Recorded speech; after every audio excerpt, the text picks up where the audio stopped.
ये कितने घी मंगाए हैं ऑनलाइन, और इसमें ऑनलाइन में सस्ता पड़ जाता है, इसीलिए मंगाए हैं। बाजार से में थोड़ा ज़्यादा महंगा होता है, इसलिए मंगाए। देखते हैं कैसा है, अच्छा होगा तो आप लोग के भी बताएंगे। आप लोग भी मंगाइएगा, बहुत अच्छा है। ये घी प्रीति घी है, बहुत अच्छा है, इसका भी टेस्ट भी अच्छा है।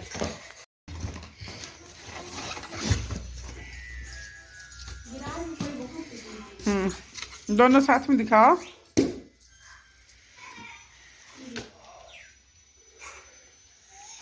हेलो दोस्तों, देख लीजिए 2 डाबा मंगाए हैं, पूजा के लिए मंगाए हैं।